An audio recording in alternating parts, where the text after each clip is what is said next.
নয় বুদ্ধির ধর্ম, আর বিশুদ্ধ সর্বগুণে গুণান্বিত অনুত্তর পুণ্যক্ষেত্র বুদ্ধির শ্রাবক সঙ্গ, এই ত্রিবিধ শ্রেষ্ঠ রত্নকে সর্বপ্রথমে স্মরণ করছি।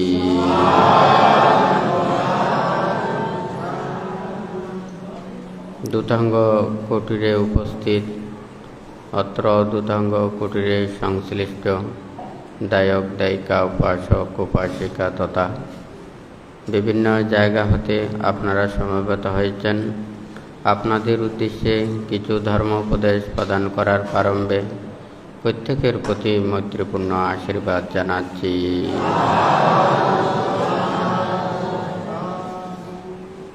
যে ধর্ম আদিতে কল্যাণ, মধ্যে কল্যাণ এবং পর্যাবসানে কল্যাণ, যে ধর্ম দ্বারা সকল প্রকার দুঃখ থেকে নিবৃত্তি লাভ করে নির্বাণ সত্যকে উপলব্ধি করতে পারে, সেই ধর্মকে শ্রবণের পূর্বে প্রত্যেকে ত্রিরত্নের প্রতি শ্রদ্ধা উৎপন্ন করুন। কর্ম ও কর্মফলকে বিশ্বাস রেখে নীরবে ধর্ম শ্রবণ করুন।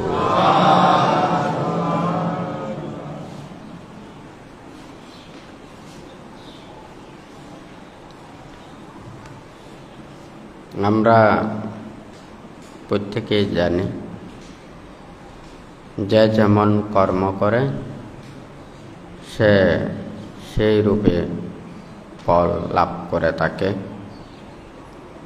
কেহ কুশল কর্ম সম্পাদন করে, কেহ অকুশল কর্ম সম্পাদন করে। যারা যে রূপে কর্ম সৃষ্টি করবে সেই রূপে তাহাদের গতি নির্ধারিত হয়। এখানে ভান্তে লিখেছেন, একটা হচ্ছে কুশল কর্ম আর একটা হচ্ছে অকুশল কর্ম। কুশল কর্ম একটা লৌকিক সৎকর্ম এবং দানাদি কর্ম, অপরজনকে উপকার করা, কল্যাণ করা, ভালো কর্ম করা, সবই লৌকিক সৎকর্ম। আর ওখানে লৌকিক পাপকর্ম, অকুশল কর্ম, যেগুলো অন্যায়, অপরাধ, আরেকজনের ক্ষতি, এই সমস্ত কর্মাদি পাপকর্ম। আবার এদিকে লৌকিক সৎকর্মকে আরও উপরের দিকে যদি নিতে চায়, সেটাকে ধ্যানময় কর্ম। ধ্যান সমাধি অর্জন করে ওরা ব্রহ্মলোকের কর্ম সৃষ্টি করে থাকেন। তো এই ধ্যান কর্মকে আরও উত্তরোত্তর শ্রীবৃদ্ধি করে লোকোত্তর কুশল কর্ম। আর ওইদিকে অপরদিকে অকুশল কর্মের লৌকিক পাপকর্ম, এর চাইতে আরও বেশি হচ্ছে ওখানে মিথ্যা দৃষ্টিজনিত মানে অকুশল কর্ম। এখানে দেখুন, পাপের জায়গাও কিন্তু এক জায়গায়, আবার পুণ্যের জায়গাও এক জায়গায়। এখানে দেহের কোনো জায়গায় ওখানে ভাগ করতে পারবেন না। মনে কোন জায়গায় ওখানে কুশলটা রয়েছে, কোন জায়গায় অকুশলটা রয়েছে, এখানে ভাগ করা যায় না। তো ভান্তে এখানে লিখেছেন, দেখতে তো একই দেখা যায়, কিন্তু সব কিছুর গুণাগুণ, মূল্য, প্রয়োজনীয়তা এক নয়। সব মানুষের চিন্তা চেতনা এক নয়, মন মানসিকতা এক নয়। মানুষ বড় হয় যার মন উন্নত। যতদিন প্রাণ আছে ততদিন নিজেকে সততায় চলা, ধৈর্য ধরে নিজের জীবনকে পরিচালনা করা খুবই কঠিন। কায়কে নিয়ন্ত্রণ করা কঠিন, বাক্যকে সংযত করা কঠিন, মনকে বিশুদ্ধ করা খুবই কঠিন। আজকে এখানে এগুলো সম্পর্কেই এখানে বান্তে দেশনা প্রদান করছেন। বুদ্ধ যাহা কিছু উপদেশ দিয়েছেন আমাদের এই দেহ মনকে নিয়ন্ত্রণ করার জন্য উপদেশ দিয়েছেন। কথা বললে অনেক কিছু কথা বলা যায়, এখানে জ্ঞানের কোনো শেষ নেই, অভিজ্ঞতারও এখানে শেষ নেই। বুদ্ধ বলেছেন অবিদ্যার কারণে সংস্কার করে, সংস্কারের কারণে বিজ্ঞান উৎপন্ন হয়। যখন মানুষ এই যে কায়কে সংযত করতে পারে না, বাক্যকে সংযত করতে পারে না, মনটাকেও বিশুদ্ধ করতে পারে না, এগুলো কোথা থেকে উৎপন্ন হয়? এগুলো মন থেকে উৎপন্ন হয়। ভালোটাও মন থেকে, খারাপটাও মন থেকে। আমাদের লোভ, দ্বেষ, মোহ, এই অবিদ্যা তৃষ্ণা দ্বারা মন কলুষিত হয়। যখন কায়বাক্য নিয়ন্ত্রণ হারিয়ে যায় তখন তাহাকে এটা রক্ষা করতে পারে না। আমাদের মনের ভিতরেরটা ঠিক করতে হবে, এখানে কায়বাক্যকে সংযত করতে হবে। যখন মানুষ জন্মলাভ করে, জন্মের পরে কেউ শীলবানও নয়, আবার দুশীলও নয়, ভালোও নয়, খারাপও নয়, কেউ শিক্ষিতও নয়, অশিক্ষিতও নয়, কেউ জ্ঞানীও নয়, অজ্ঞানীও নয়। এখানে দেখা যায় আমরা জন্মের পর থেকে যেই কর্ম করেছে, যেই শিক্ষা নিয়েছে, নিজেকে সেইভাবে জীবনকে গঠন করেন। এখানে বুদ্ধ বলেছেন নির্বাণেরও এখানে কর্ম আছে, বিদ্যাটা আছে। বুদ্ধ এই যে কানে কাগে বাঁধতে যে কুশল কর্ম এবং অকুশল কর্মের কথাটা বলেছেন। অকুশল কর্মও অনেক প্রকার, আবার কুশল কর্মও অনেক প্রকার। কিছু কিছু কুশল কর্ম সম্পাদন করে সে লৌকিক ভোগময় সুখ, মৃত্যুর পরে স্বর্গসুখ লাভ করতে পারে। ধ্যানময় কুশল আচরণ করে ওনারা ব্রহ্মলোকে উৎপন্ন হতে পারে। আর যারা ধ্যানময় কুশল কর্ম দ্বারা লোকোত্তর কুশল অর্জন করেন, তারা লোকোত্তর মার্গফল আদি ওনারা লাভ করতে পারেন। এখন যারা অকুশল কর্ম সম্পাদন করে, নানান ধরনের পাপকর্ম সম্পাদন করে, সেই পাপকর্মের বিপাকজনে সে নরকে উৎপন্ন হয়। মানব লোকে উৎপন্ন হলে ওখানে নানান প্রকারের রোগ ব্যাধি কষ্টে ওখানে জীবন অতিবাহিত করতে হয়। আর ঘোর মিথ্যা দৃষ্টি প্রতিপন্ন হয়ে জন্ম নিলে, ওরা আচরণ করলে, ওরা নরকের ওখানে অবিচি নরক পর্যন্ত ওখানে যেতে হয়। এখানে আমাদের এগুলো কোথা থেকে সৃষ্টি হয়? আমাদের দর্শন করা, শ্রবণ করা, আমরা কি দেখছি, কি শুনছি, এটা আমাদের ভালো থাকতে হবে। কারণ আমাদের দেখা থেকে জ্ঞান উৎপন্ন হয়, শোনা থেকেও জ্ঞান উৎপন্ন হয়। আমরা কোন দিকে যাব, কোনটা চিন্তা করব। পানি যেমন কোনো জায়গা থেকে যদি ছেড়ে দেওয়া হয়, এই পানিটা কিন্তু যেদিক সেদিক যায় না, সবসময় নিচের দিকে দাবমান। আপনি যেদিকে ড্রেন করে দেবেন ঠিক সেই দিকে যাবে। তা আমাদের এই মনকেও নিয়ন্ত্রণ করার জন্য আমাদেরকেও এই দর্শন শ্রবণ প্রয়োজন। আমরা ভালো কিছু দর্শন করলে আমরা হয়তো মনের মধ্যেও ভালো চিন্তা আসবে, আবার খারাপ কিছু দর্শন করলে আমাদের মনও কলুষিত হবে। আর যখন আমরা ভালো কিছু না শুনে যদি খারাপ কিছু শুনি, তাহলে ওখানে খারাপ চিন্তা মনে আসবে। মানুষ তো দেখতে সবাই এক, কিন্তু সবার চিন্তা চেতনা এক নয়। সবাই মানুষ বড় হতে চায়, তা আমরা মনকে বড় করি, দেহটাকে আমরা সুন্দরভাবে গঠন করি, ভালো বাক্য ভাষণ করি। তা আমারটা তো ভালো হতে তো আর বেশি সময় লাগবে না। ভালো মানুষ হতে পয়সা লাগে না, ভালো ব্যবহার করতে পয়সা লাগে না, ধনী হতে অর্থ লাগে। হ্যাঁ, আর এই পৃথিবীতে যদি কোনো কিছুই যদি টাকা পয়সা ধন দৌলত না থাকতো, হ্যাঁ, তাহলে মানুষ যদি সদাচার সৎ নীতি, হ্যাঁ, সবাই ভালো যদি কর্ম করত, তাহলে ভালো হতে ওখানে পয়সা লাগতো না। টাকা পয়সা ধন দৌলত মানুষের মধ্যে না থাকলেও সব মানুষ ভালো হতে পারত, কিন্তু অর্থ দিয়ে মানুষ ধনী হওয়া যায়, কিন্তু ভালো মানুষ হতে পয়সা লাগে না, ভালো ব্যবহার করতেও পয়সা লাগে না। তো যাই হোক, এখানে বুদ্ধ সেই কথাটা বলেছেন। বুদ্ধ আমাদেরকে কি দিয়েছেন? আমাদেরকে টাকা পয়সা ধন দৌলত না, আমাদেরকে নীতি দিয়েছেন, আমাদেরকে শিক্ষা দিয়েছেন, উপদেশ দিয়েছেন। এই পৃথিবীতে মাতা পিতা ভাই বোন বন্ধু বান্ধব জ্ঞাতি যতটুকু উপকার করতে পারে, তার চাইতে সম্যক চিত্ত সব চাইতে বেশি আমাদেরকে উপকার করে। বুদ্ধ আমাদেরকে সেই সম্যক কর্মপটটা দিয়েছেন, সম্যক উপদেশটা দিয়েছেন। সেই উপদেশেই বুদ্ধ আমাদের কাছে বড় হয়েছেন।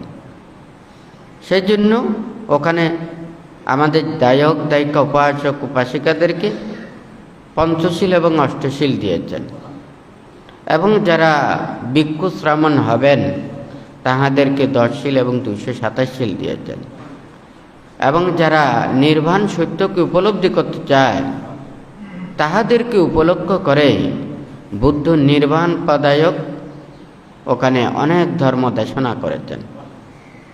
তাহলে দেখুন, বুদ্ধ আবার কাউকে ওখানে জোর করে নাই।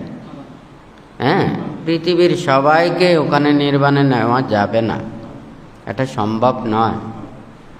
জন্ম জন্মান্তরের অনেক পুণ্য প্রভাব লাগবে, পুণ্য হেতু লাগবে, তাহাদের সেই পারমি না থাকলে এটা হয় না।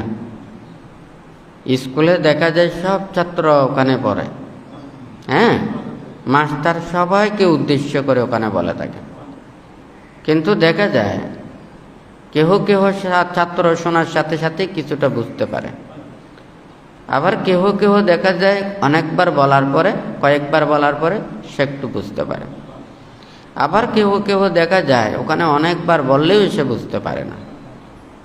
কথা ঠিক নাকি বেঠিক? মাস্টার তো একইভাবে বলেছেন, কিন্তু প্রত্যেক ছাত্রদের এই স্মৃতিশক্তি মেধাশক্তি অভিজ্ঞতা জ্ঞান এক নয়। তাহলে সবাইকে একই রূপে ওখানে নেওয়া সম্ভব নয়। বুদ্ধ এই বুদ্ধি জ্ঞান লাভের জন্য উনি জন্ম জন্মান্তরে অনেক পারমি পূর্ণ করেছেন। 30 পারমি পূর্ণ করতে গিয়ে অনেক ত্যাগ তিতিক্ষা করেছেন। শেষ জন্মেও উনি 6 বছর কঠোর ধ্যানের পর, বুদ্ধি জ্ঞান লাভের পর সুদীর্ঘ 45 বছর যাবৎ মানুষের কল্যাণের জন্য, মুক্তির জন্য, সেই নির্বাণের পথে ধাবিত করার জন্য উনি ধর্মদানও করেছেন, অনেক প্রচেষ্টা চালিয়ে গেছেন। এখন কিছুক্ষণ আগে ভান্তে কথাটা বলেছেন, দেখতে তো মানে একই দেখা যায়, কিন্তু সব কিছুর গুণাগুণ মূল্য প্রয়োজনীয়তা এক নয়। আমরা দেখলে সবাই একে একে দেখি, সবার কিন্তু জ্ঞান এক নয়।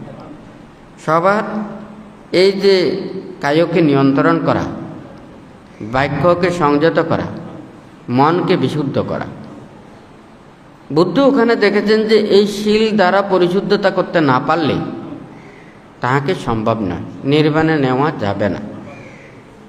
কারণ আপনার এই দেহটাকে নিয়ন্ত্রণ করতে হবে, বাক্যটাকে নিয়ন্ত্রণ করতে হবে, মনটাকে এটা কন্ট্রোল করতে হবে, হয় নাকি না?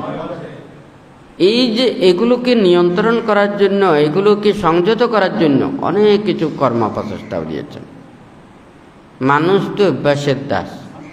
হ্যাঁ, যেভাবে অভ্যাস করে সেই অভ্যাসটাই জীবন ওইভাবে চলে।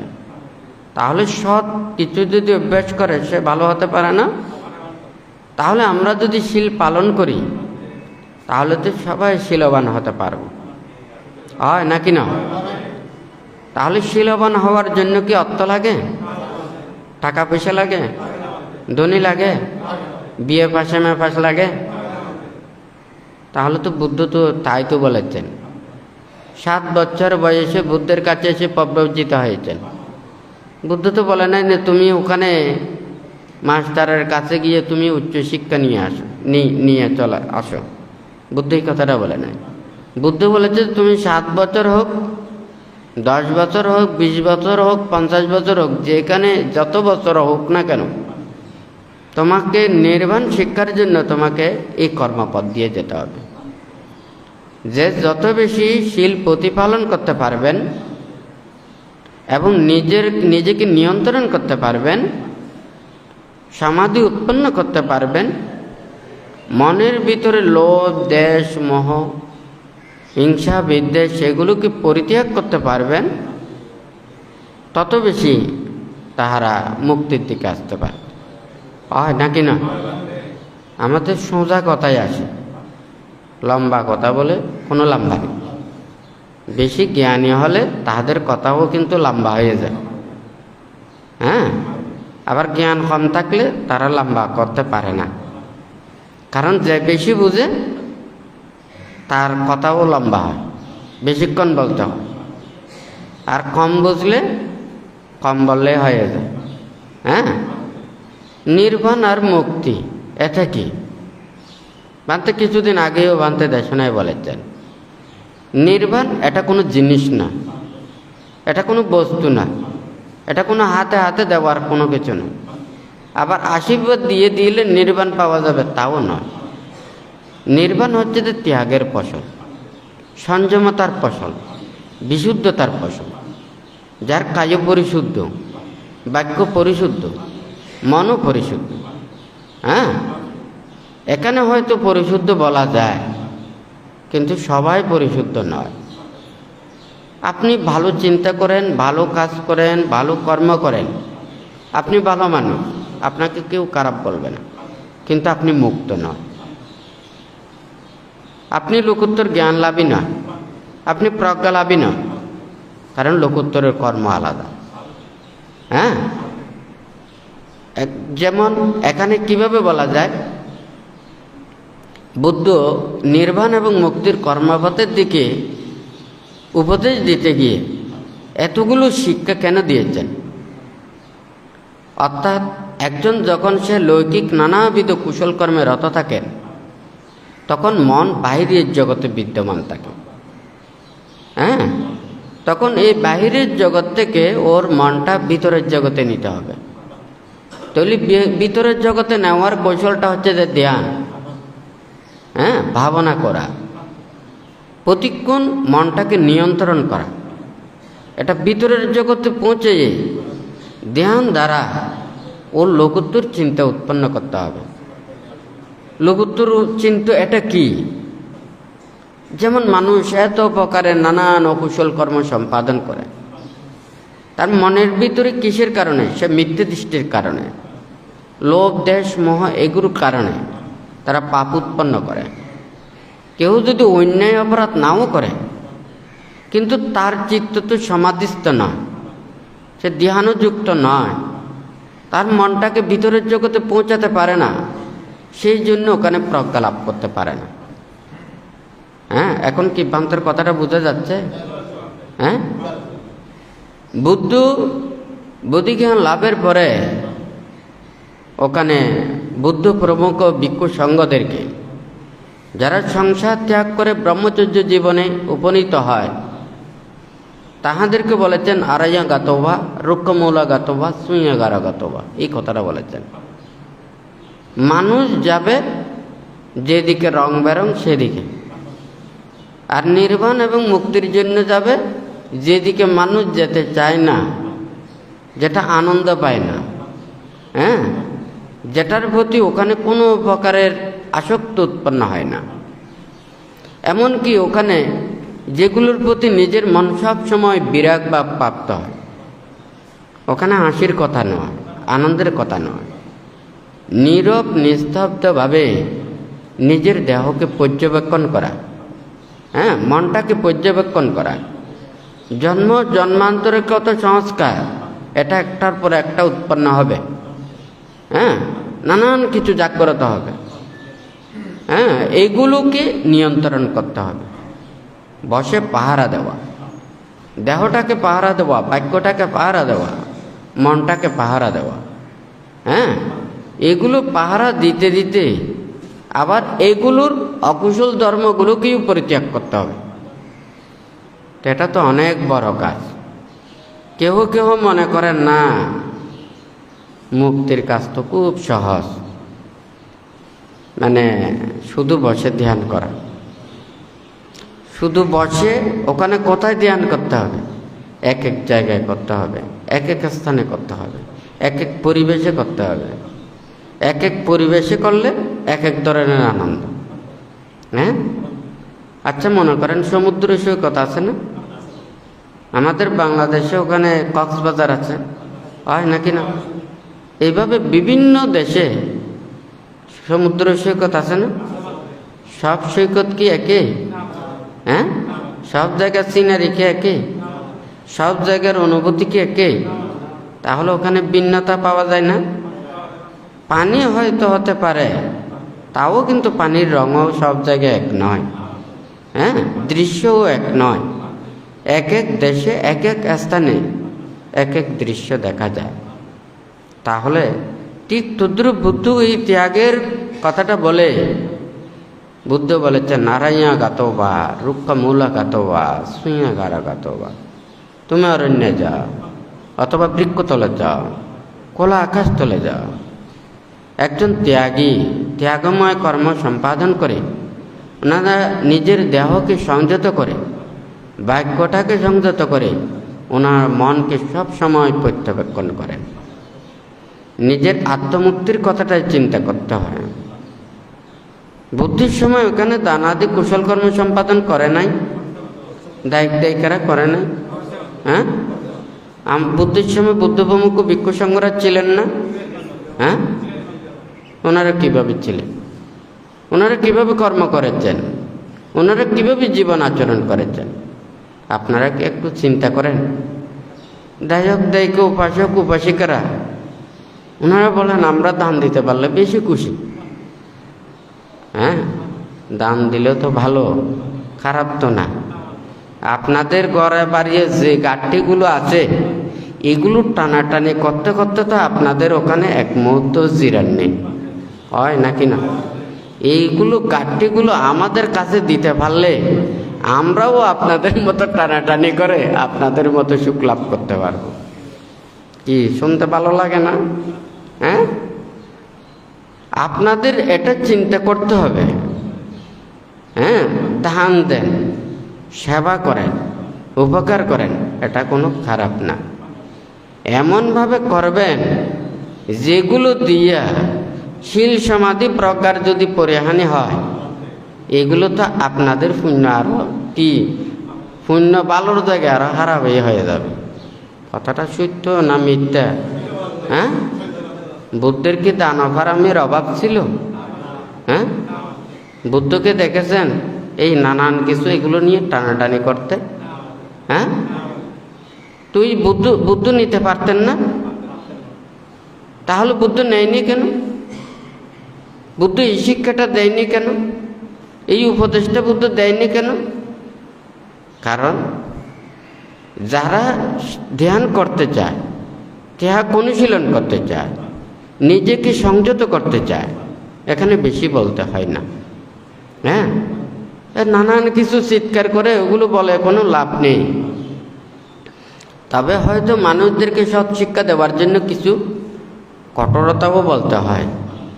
হ্যাঁ, ভালো মানুষকে সুন্দর করে কথা বলে বোঝানো যায়, কিন্তু যারা সৎ বাক্য দিয়ে ভালো হতে পারে না, হ্যাঁ, তাদেরকে কঠোরতাও প্রয়োজন আছে।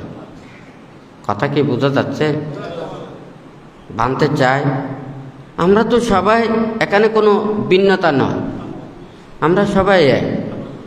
দায়ক দায়িকা উপাসক উপাসিকা, এখন কোনো ভিন্নতা নেই। নির্বাণ কি ওখানে ভিন্ন আছে? হ্যাঁ, তাহলে নির্বাণের ওখানে কোনো ভিন্ন নেই।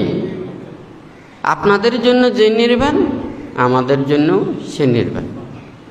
আমাদের জন্য যেই উপদেশটা দিয়েছেন, আপনাদের জন্যও এই উপদেশটা দিয়েছেন। এখানে উপদেশের ভিন্ন আছে, কিন্তু নিয়ম নীতি বিনয়ের ক্ষেত্রে আমাদের কিছুটা ভিন্ন আছে।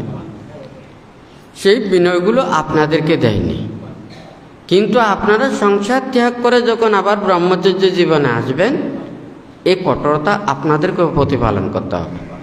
হ্যাঁ, এটা হচ্ছে নিজেকে সংযত করা। এখানে কোনো গোপনীয়তা নয়। বুদ্ধ নির্বাণ মুক্তির যা কিছু উপদেশ দিয়েছেন এখানে সবার জন্যই। কিন্তু এখন যদি আপনারা দায়ক দায়িক উপাসক উপাসিকাদেরকে বলেই আপনারা সারা দিন রাত্রি ভাবনা করবেন, হ্যাঁ, বাহ্যিক কোনো কিছু চিন্তা করতে পারবেন না, এদিক সেদিক যেতে পারবেন না, এরিয়ার বাইরে যেতে পারবেন না, আপনারা পারবে? হ্যাঁ, যদি বলেন যে না, ওখানে টাকা পয়সা কেউ রাখতে পারবেন না, ধরতে পারবেন না। সকাল থেকে দৌড়তে হয় টাকা পয়সার জন্য, চাকরি বাবজি ব্যবসা বাণিজ্য, সত্য না মিথ্যে, এই সবার এক চিন্তা, এটা হচ্ছে যে অর্থ। বুদ্ধ বলেছেন তুমি কি নির্বাণ চাও? যদি নির্বাণ চাও এগুলো পরিত্যাগ করো। এগুলোর জন্য দৌড়বে আর তোমার জন্য তোমাকে আর নির্বাণ দেওয়া যাবে না। কথা ঠিক নাকি বেঠিক? হ্যাঁ, এই সংসারে সারা দিন রাত্রি আপনাদের দৌড়তে হয়, প্রথম এটা না, এরপরে সংসারের দায় দায়িত্ব। তাহলে এই অর্থের জন্য যদি আমাদেরকে দৌড়তে হয়, আর নির্বাণ পাওয়া যাবে না। বুদ্ধ বলেছেন আয়া হি লাভ উপনিষা আয়া নির্বাণগামী। লাভ সৎকারের চিন্তা এক, নির্বাণের চিন্তা আর। এখন বোঝা গেছে? হ্যাঁ, আপনারা দান ধর্ম পুণ্যকর্ম করেন ভালো, এই দান ধর্ম পুণ্যকর্ম করতে গিয়ে হ্যাঁ আমাদেরকে যদি লাভ সৎকারের জন্য দৌড়াদৌড়ি করতে হয়, আমরাও যদি এইভাবে অর্থের জন্য যদি দৌড়ি, তাহলে যেই নির্বাণের জন্য ব্রহ্মচর্য জীবন, যে ত্যাগময় সুখের জন্য ব্রহ্মচর্য জীবন, আর এই নির্বাণ আর এটা থাকবে না। সত্য না মিথ্যা? ধর্ম উপদেশ এটা সবার জন্য সমান, ভান্তিওর যেটা আপনারও সেটা। কিন্তু এখন আমার কাছে শিক্ষা নিতে চাইলে তো আমাকে কঠোর সিদ্ধান্ত দিতে হবে। হ্যাঁ, এখানে নিয়ম আছে, এখানে প্রতিষ্ঠান আছে, সংকল্প আছে, ব্রত আছে, এটার একটা পদ্ধতি আছে, ওই কর্ম পদ্ধতিতেই যেতে হবে। কিন্তু আপনারা তো প্রথম স্টেজেই ওখানে আসতে পারেন না। এটা হচ্ছে সংসার ত্যাগ। সত্য না মিথ্যা? এই ত্যাগটা করতে গিয়ে এই কঠিন ব্রতের জন্য মানে এটা প্রথম ধাপ, বত্তির মতো। কিন্তু আর যখন আপনারা এই দায়ক দায়িক উপাসক উপাসিকা, আপনাদের এখানে আর তার চাইতে বেশি বলা যাচ্ছে না। কারণ ওখানে যদি ওগুলো দিতে যায়, তাহলে আপনাদের ওখানে সংসার চলবে না, জীবনযাত্রা অনেক কিছু ওখানে কঠিন হয়ে যাবে। সেই জন্য বুদ্ধ ওই নিয়ম নীতিগুলো ওখানে দায়ক দায়িকাদেরকে বলে না, শুধু সংযতভাবে জীবন আচরণ করতে বলেছেন এবং সম্যক জীবিকার মধ্যে চলতে বলেছেন। যে যেই কাজ করুক না কেন, শীল প্রতিপালন করে ধর্মত জীবন আচরণের জন্য শিক্ষাটা দিয়েছেন। হ্যাঁ, প্রাণী হত্যা না করা, চুরি বেবিচার না করা, মিথ্যা কথা না বলা, মদ গাঁজা এগুলো না খাওয়া, হ্যাঁ, নেশাদ্রব্য থেকে দূরে থাকা, এই পঞ্চনীতি এবং অষ্টনীতিগুলো ধারণ করে ধর্ম চিন্তাগুলো করতে হবে। যতটুকু পারে ধ্যান করতে হবে। কিন্তু আপনারা যদি একজন যদি দায়ক দায়িকারা এই সারাদিন ধ্যান করে 24 ঘন্টা, একজন ভিক্ষু শ্রামণ যদি সারাদিনও ধ্যান না করে, সারাদিন শীল পালন করে যদি এমনিও বসে তাই, হ্যাঁ, একটা দায়ক দায়িকাদের চেয়েও বেশি হয়। এখন কি কথা বোঝা যাচ্ছে? কিন্তু লঘুত্তর যেটা বিষয়, এটা হচ্ছে মনের বিষয়, অর্থাৎ লোভ দেশ মোহকে ধ্বংস করা, সংযোজন আদি মুক্ত হওয়া। আপনি যদি পঞ্চশীল প্রতিপালন করে যদি সংযোজনের ওগুলো চিহ্ন করতে পারেন, আপনিও শ্রোতাপতি হতে পারবেন, সুকৃতকামী হতে পারবেন, অনাগামীও হতে পারবেন। হ্যাঁ, আরেকজন যদি মনে করেন সংসার ত্যাগ করে ব্রহ্মচর্য জীবনে উপনীত হয়, উনি যদি এই নিজের চিত্ততা শুদ্ধ করতে না পারে, সংযোজন আদি চিহ্ন করতে না পারে, তাহলে ওরও প্রজ্ঞালাভ হবে না। কিন্তু বিনয় নীতি অনুসারে যেটা, একজন দায়ক যদি সে শ্রোতাপন্নও যদি হয়, একজন ভিক্ষু যদি ও যদি শুধু শিলবান, তাকে শ্রদ্ধা করতে হবে, সেবা করতে হবে, পূজা করতে হবে। এখন কি কথা বোঝা যাচ্ছে? আপনাদের ঘরে বাড়িতে মনে করেন মা বাবারা অশিক্ষিত, মানে এত বিয়ে পাস এমএ পাস করে নাই আর কি, কোনো রকমের প্রাইমারি স্কুল অতিক্রম করেছে। এখন ছেলে নাতিপুতি তো মাস্টার্স পাস করেছে, হয়তো ডক্টরেটও পাস করেছে, তাহলে বৃদ্ধ বয়োজ্যেষ্ঠ তাদেরকে শ্রদ্ধা সম্মান করতে হবে না? হ্যাঁ, তাহলে একটা হচ্ছে যে ব্যক্তিগত সম্পদ, যেটা হচ্ছে যে নিজে অর্জন করা, আর একটা হচ্ছে যে শৃঙ্খলা রক্ষা করা, হয় নাকি না? তাহলে বয়োজ্যেষ্ঠকে শ্রদ্ধা সম্মান করা এটা একটা বিষয়, আর একটা হচ্ছে নিজে প্রজ্ঞাদি লাভ করা। তাহলে সে নাতিটা যদি মাস্টার্স পাস করে, হ্যাঁ, পুরো পরিবার চালাতে পারবে না। বয়োজ্যেষ্ঠ যারা আছে তাদেরকে তাদের নিয়ন্ত্রণে চলতে হবে। কথাটা সত্য না মিথ্যা? হয়তো নাতি সে মাস্টার্স পাস করে কলেজের প্রফেসর হবে, হ্যাঁ, এটা করতে পারবে, কিন্তু বাড়িতে আসলে মুরব্বীদের কথা মানতে হবে, হয় নাকি না? একটা অফিসে যখন যায়, অফিসে দেখা যায় ও মানে ও বড় পদে রয়েছে, তাহলে সে অল্প বয়সী বিসিএস ক্যাডার, মাত্র তার 25 বছর, 30 বছর, 35 বছর। ওই অফিসে মনে করেন ওখানে 50-60 বছরের বৃদ্ধরাও রয়েছে, কারণ ওর দায়িত্ব যখন উপরে, ওর কথা মতো চলতে হবে। কথা সত্য না মিথ্যা? ওর সম্মানটা ওখানে দিতে হবে। আবার ও কারোর সাথে অভদ্র আচরণ করবে না। ও তো জানে এটা তো আমার বাবা দাদুর সমান মানুষ, হ্যাঁ, সে কিন্তু অন্যায় কিংবা অপরাধ করলে বা ভুল করলে হয়তো কঠোরতা বাক্য প্রদান করবে। হ্যাঁ, ঠিক আছে নাকি না? কারণ যার যেভাবে এটা আচরণ করতে, বুদ্ধ নিয়ম নীতি ধর্ম শিক্ষাগুলো এভাবে দিয়েছেন। আমাদের নীতিতে আসলে এভাবে আসতে হবে। আপনি যদি বলেন যে না, আমি ধর্ম কথা শুনতে পারি না, এগুলো আমি বিশ্বাস করি না, বুদ্ধকে বিশ্বাস করি না, ধর্মকে বিশ্বাস করি না, সঙ্ঘকে বিশ্বাস করি না, বুদ্ধের কথা আমি মানি না, তাহলে আর বলে কোনো কিছু লাভ নেই। বুদ্ধ সোজাই বলে দিয়েছেন, বুদ্ধাং শরণাং গাচ্ছামি, ধাম্মাং শরণাং গাচ্ছামি, সাঙ্গাং শরণাং গাচ্ছামি। এই ত্রিরত্নে শরণাপন্ন হয়ে একজন উপাসক হয়, উপাসিকা হয়। আর যখন ওনারা এই ত্রিশরণ গ্রহণ করে ওনারা শ্রমণত্ব লাভ করেন, প্রব্রজিত হন। হ্যাঁ, আবার এই শরণাপন্নকে ধারণ করে মুক্তির কর্মপথে পদোন্নতি হয়ে ওনারা যখন আবার ভিক্ষুত্বে উপনীত হয়, ওনারা আরও ধর্মকে ধারণ করেন, হয় নাকি না?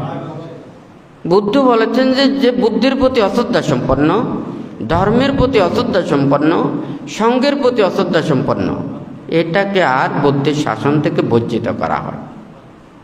কারণ একে হবে না তো। যিনি মুক্ত করবেন, মুক্তির শিক্ষা দেবেন, তার প্রতিও তো অশ্রদ্ধা। সে তার কথা শুনতে চায় না, মানতে চায় না, বিশ্বাস করতে চায় না, তাহলে তাহাকে ওখানে নিয়ন্ত্রণ করা যাবে? বুদ্ধ বলেছে এটা সম্ভব না।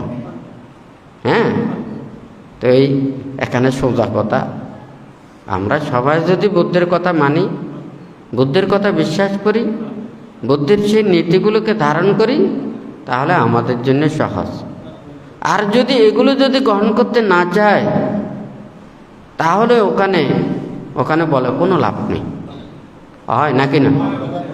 কেউ যদি ভালো হতে না চায়, জোর করে তো ভালো করা যায় না। সে বলবে তো এটা তো স্বাধীন দেশ, হয় নাকি না?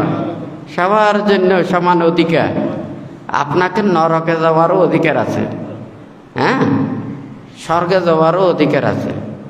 কেউ যদি নিজে যদি নরকে যেতে চায়, তাকে টেনে স্বর্গে নেওয়া যায় না। হ্যাঁ, বুদ্ধ ওখানে মানে যাদের পুণ্যভারমী নেই তাদেরকে জোর করে যদি স্বর্গেও নিয়ে যায়, হ্যাঁ, ওই স্বর্গগুলো আর ভালো লাগবে না। হ্যাঁ, টাইলস করা খুব সুন্দর একটা জায়গা থেকে যদি গরু রাখেন, এটা আর ঘরের একটা মর্যাদা থাকবে না, যে গোয়াল ঘর হয়ে যাবে, হয় নাকি না? ঠিক তদ্রূপে আমাদের যদি একজন মানুষ যদি সে যদি সুন্দর পরিচ্ছন্ন অবস্থাতে থাকে, তাকে যদি একটা ময়লা আবর্জনাপূর্ণ যদি ঘরও যদি ওখানে দেয়, ওখানে গেলে আস্তে আস্তে এটা পরিষ্কার করে ফেলবে, অর্থাৎ সে পরিষ্কার করে থাকবে। যারা পুণ্যাত্মা মানুষ, সে যদি নরকেও যায়, এটা নরকের মতো দুর্গন্ধ থাকে না। হ্যাঁ, এক সময় ভান্তে মানে বলেছিলেন, বুদ্ধ কেন এই মানব লোকে উৎপন্ন হয়? মানব লোকে এমন কোনো পাপকর্ম করে না, অকুশল কর্ম করে না, এই সমস্ত কর্ম নেই। অর্থাৎ মানব লোকে সাংঘাতিক অপকর্ম করতেও মানব লোকে, আবার পুণ্যকর্ম করতেও মানব লোকে, হ্যাঁ, ধর্ম কর্ম করতেও মানব লোকে, মুক্তির কর্ম করতেও মানব লোকে। বুদ্ধ বলেছে যে এটা আবর্জনাপূর্ণ। হ্যাঁ, কোনটা? মানব লোকটা। এটা এই যে কোনো একটা যদি পুঁতি দুর্গন্ধময় আবর্জনা স্তূপে যেমন একটা পদ্মফুল প্রস্ফুটিত হয়, সেই ফুল যেমন ওখানে প্রস্ফুটিত হলে তার সৌরভ সুগন্ধ, হ্যাঁ, এগুলো যেমন ও বিকশিত হয়, এই পুঁতি দুর্গন্ধপূর্ণ এই স্থানের মধ্যে মানুষের মধ্যে যারা চতুরার্য সত্যকে উপলব্ধি করেছে, হ্যাঁ, যারা এটাকে নির্বাণ সত্যকে জানতে পেরেছেন, তাদেরকে বুদ্ধ এখানে পদ্মফুলের কথাটা বলেছেন। হ্যাঁ, তাহলে যতক্ষণ না পর্যন্ত এই চতুরার্য সত্য জ্ঞান উৎপন্ন না হবে, এই মনের ভিতর থেকে পাপ দূরীভূত হবে না। এত অরাজকতা কেন, এত দুঃখ কেন, এত অশান্তি কেন আমাদের মন থেকে উৎপন্ন হচ্ছে? মনের ভিতরে লোভ, দ্বেষ, মোহ, হিংসা, বিদ্বেষ, কত অকুশল চেতনা, হ্যাঁ, এগুলোর কারণেই তো এতগুলো পাপ। বুদ্ধির শাসন এখানে সমুদ্রের মতো। সমুদ্রে যেমন ওখানে অজস্র পানি, বিভিন্ন কাল, বিল, নদী, নালা, এখানের পানিগুলো যেমন সমুদ্রে একাকার হয়ে যায়, ওখান থেকে কোনো প্রকারের ওখানে আলাদা করা যায় না। ঠিক তদ্রূপ বুদ্ধির শাসনে বিভিন্ন গোত্র থেকে, বিভিন্ন জাতি থেকে, বিভিন্ন স্থান থেকে, হ্যাঁ, মানুষের মধ্যে ওখানে উচ্চবর্ণ, নিচুবর্ণ, হ্যাঁ, শিক্ষিত, অশিক্ষিত, ভালো মন্দ, এই ধরনের এগুলো ভেদাভেদ করা হয়। যখন বুদ্ধের শাসনে পদার্পণ করেন, ওখানে সমস্ত এগুলো মান পরিত্যাগ করে ওনারা একইভাবে জীবন অতিবাহিত করেন।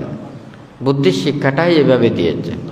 ওখানে যখন পব্যচার জন্য ওখানে প্রার্থনা করেছেন, হ্যাঁ, এত নাপিত বংশের, তোমরা তো রাজপুত্র হয়ে এসেছ, তাহলে তোমাদের মানগুলো দূরীভূত করতে হবে। আগে নাপিত বংশের যেটা, এটাকে আগে দিতে হবে। হ্যাঁ, তখন তারা সাধুবাদ দিয়ে গ্রহণ করেছে, আমাদের মানগুলোকে পরিত্যাগ করতে হবে। হ্যাঁ, তাহলে বুদ্ধির এই পদার্পণে এটা সবাই স্বাধীন, সবাই একাকার, সবাই ওখানে এই অষ্টপরিষ্কার ধারণ করে বনের মধ্যে সবাই যার যার, হ্যাঁ, কায়কে স্থির করে, বাক্যকে স্থির করে, যার যার মনটাকে পর্যবেক্ষণ করে সবসময় ধর্ম চিন্তা করে থাকেন। হয় নাকি না? এখানে কে বড় কে ছোট এগুলো কিছুই দেখা যাচ্ছে না, সবাই যেন এক। কিন্তু আপনাদের মানুষের মধ্যে দেখুন, যে যত বেশি ধনী তার পোশাক তত বেশি উন্নত। কথা সত্য না মিথ্যে?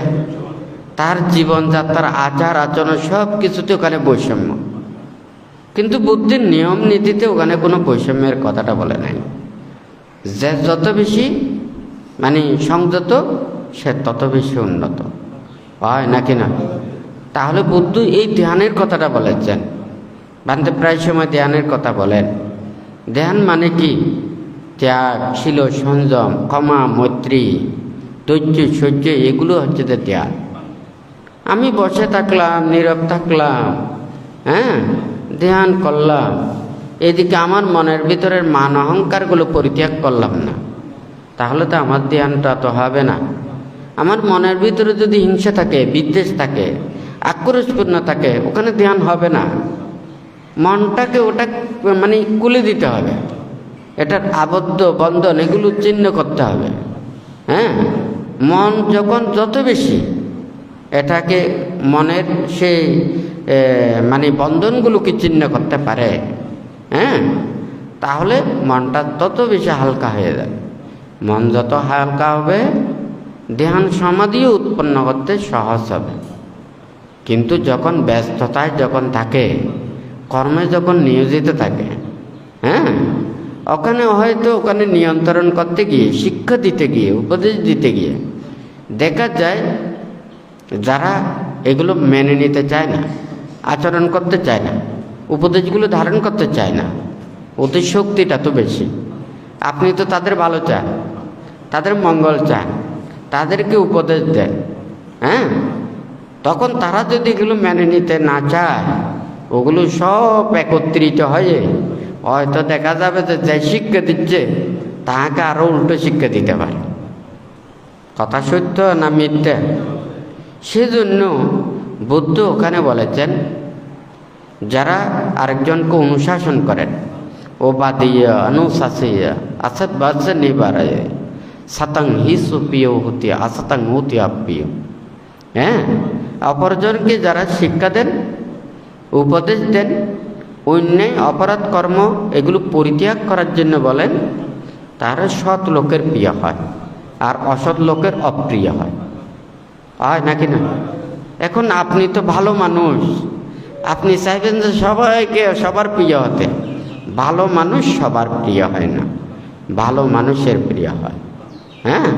যে খারাপ মানুষেরও প্রিয় হতে চায়, সে প্রকৃতপক্ষে ভালো মানুষ না। কথা কি বোঝা যাচ্ছে? আপনি সবার ভালো হওয়ার জন্য আপনি যেটা খায় তাকে যদি সেটা দেন, এটা ভালো হবে না তো। আপনি অন্যায়ের প্রশ্রয়দাতা, অন্যায়ের যারা প্রশ্রয় দেয়, খারাপের যারা সহযোগিতা করে, তারাও তো ভালো মানুষ হতে পারে না। তো যাই হোক, মানতে চায় এই বুদ্ধের নির্বাণ পদায়ক ধর্ম, এটা আদিতে কল্যাণ, মধ্য কল্যাণ এবং পর্যবসানে কল্যাণ। আপনারা যদি সংসারের মধ্যেও যদি চিন্তা করে দেখেন, এখানেও বুদ্ধের এই উপদেশগুলো অপরিহার্য। দেখুন, আপনারা যদি, বুদ্ধ তো এখানে বলে নাই যে আপনারা লেখাপড়া বিদ্যা শিক্ষা করবেন না, এই কথাটা বলে নাই। মাতা পিতাদেরকে সেবা যত্ন করবেন না, এই কথাটাও বলে নাই। বুদ্ধ মঙ্গলসূত্রের মধ্যে এগুলো সব বলেছেন, 38 প্রকার মঙ্গলের মধ্যে। তাহলে এখানে বুদ্ধ বলেছেন যে ওখানে শীল পালন করতে, ধর্ম চিন্তা করতে, ধর্ম তো জীবন আচরণ করতে হয় নাকি না? তাহলে একটা পরিবার যদি ওখানে পঞ্চশীল প্রতিপালন করে, মিথ্যা কথা বলে না, চুরি করে না, হয় নাকি না, তাহলে প্রাণী হত্যা করে না।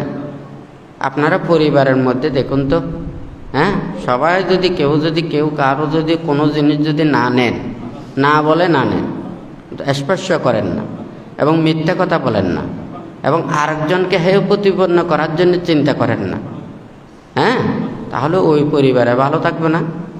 থাকবে নাকি থাকবে না? আর যদি এই ধরনের যদি হয়, কেউ কারো কথা বিশ্বাস করেন না, অর্থাৎ সবাই মিথ্যা কথা বলে, হয় নাকি না? কেউ নিচের দিকে নামতে চায় না, সবাই বলছে আমি যেটা চিন্তা করি যেটা করতে হবে।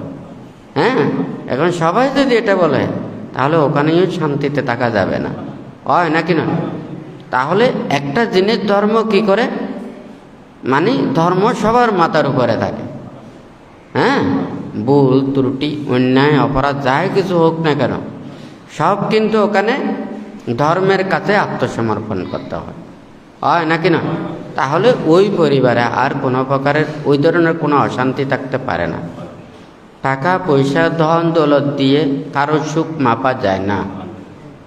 আমাদের মানুষের মন অন্তরের এগুলো চিন্তা করে আমরা যদি একত্রিত হয়ে থাকতে পারি তাহলে এখানে কিছুটা শান্তি আছে, হয় নাকি না?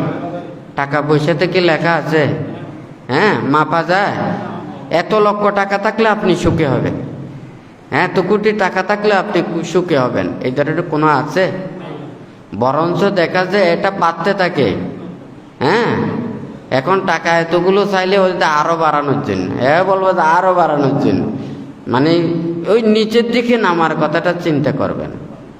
হ্যাঁ, শুধু বাড়াতেই চাই, যত বাড়াবেন তত নির্বাণের দূরে সরে যাবেন। আপনারা যেহেতু সংসার বর্ধনশীল, হ্যাঁ, সংসার অনাদি এবং অনন্ত, বর্ধনশীল, জঞ্জাল সদৃশ, আপনাদেরকে ওগুলো বলা যাবে না। আপনারা বলবেন যে যেদিকে সুখ, এখন বানতে বলবে সেদিকে দুঃখ। আপনারা যেটা চাইবেন এখন বানতে বলবেন যে এটা ঠিক নয়, এখন বান্তের জন্য সব উল্টো হয়ে যাবে।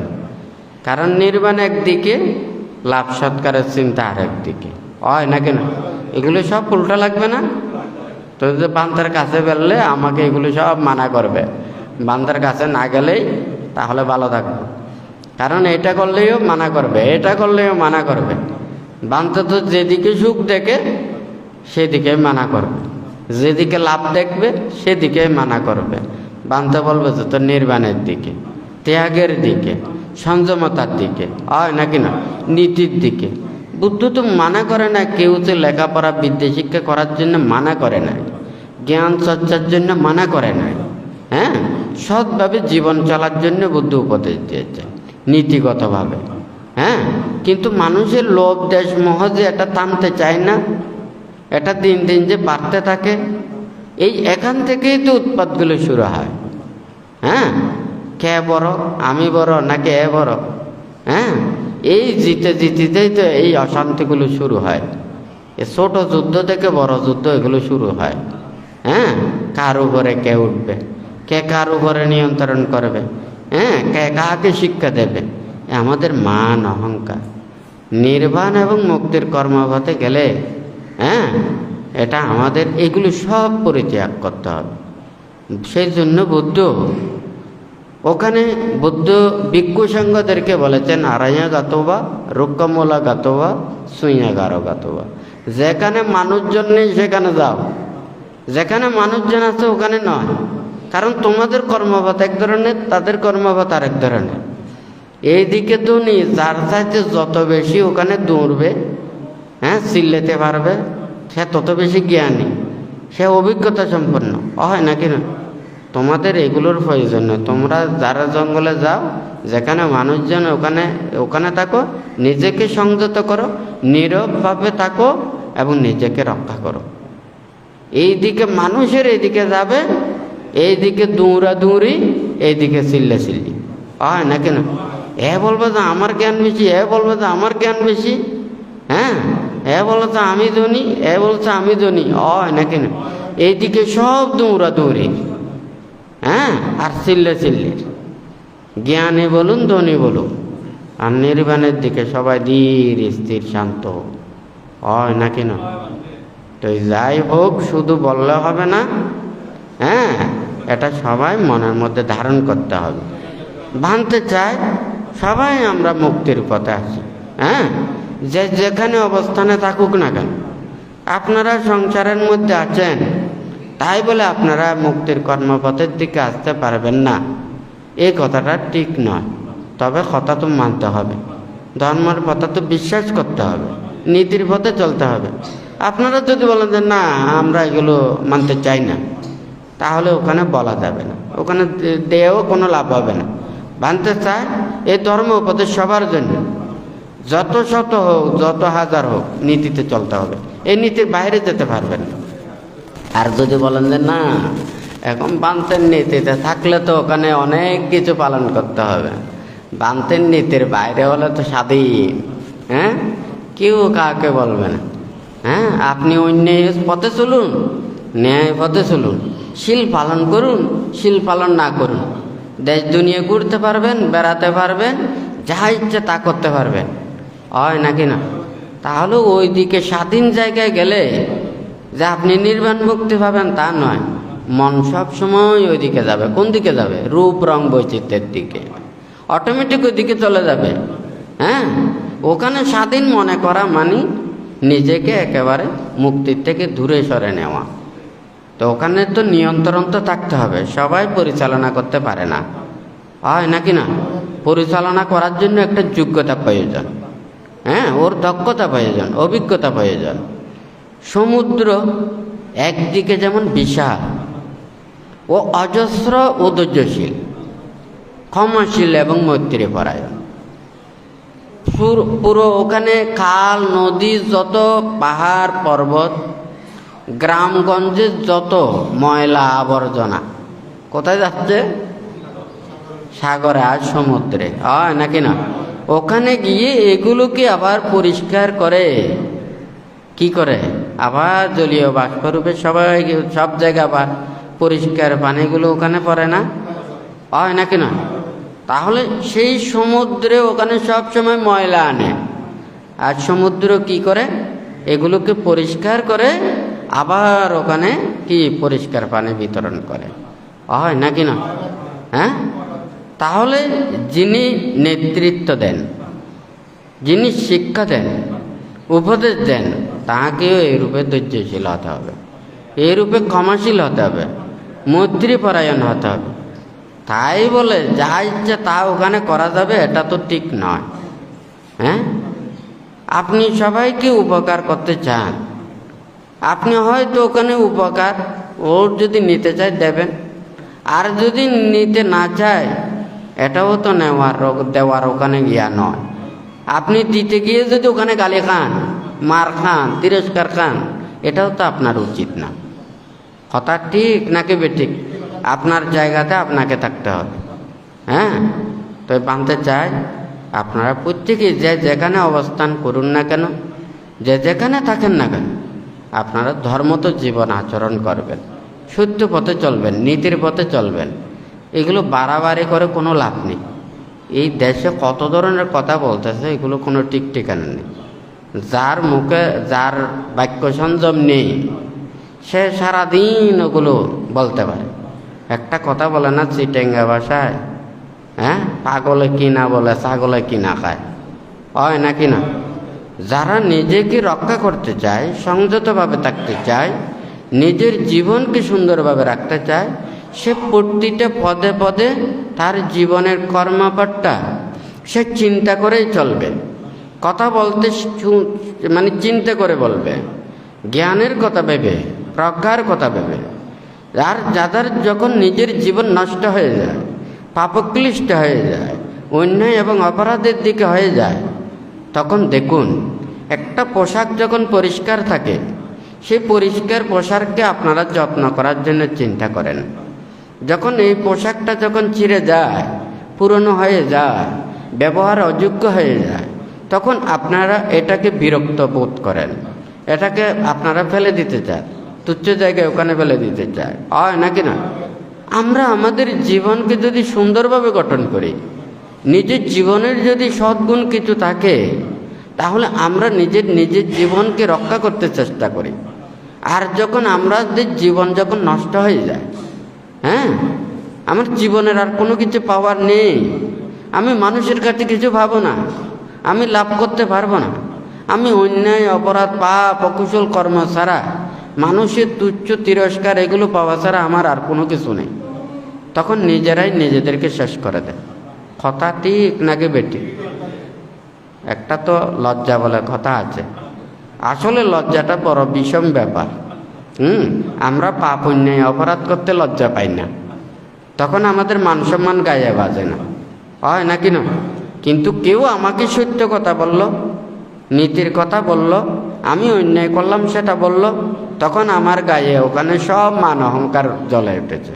হ্যাঁ, আমরা যদি প্রকৃত নীতিটা রক্ষা করতে চাই, আমাদের পাপ অন্যায় অপরাধ এগুলো করার সাথে সাথেই আমাদের লজ্জা উৎপন্ন হওয়া উচিত, হয় নাকি না?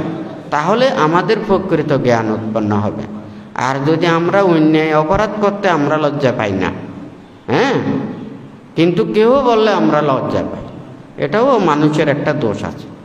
হ্যাঁ, আপনারা যখন লাভ সুবিধা পাবেন, আমি অন্যায় অপরাধ করলেও বলবেন যে বা ভালো কাজ করে দেয়, আপনি অনেক ভালো অনেক ভালো। হ্যাঁ, এইটাই যারা প্রশংসা করে, এই মিথ্যাকে যারা সত্য বলে, তারা হচ্ছে যে ওখানে এই প্রশংসার মূলদাতা। হ্যাঁ, অন্যায়কারীর মূলদাতা হয় নাকি না? তো যাই হোক, আমরা তো সবাই চাই ভালো থাকতে, ভালো হতে, হয় নাকি না?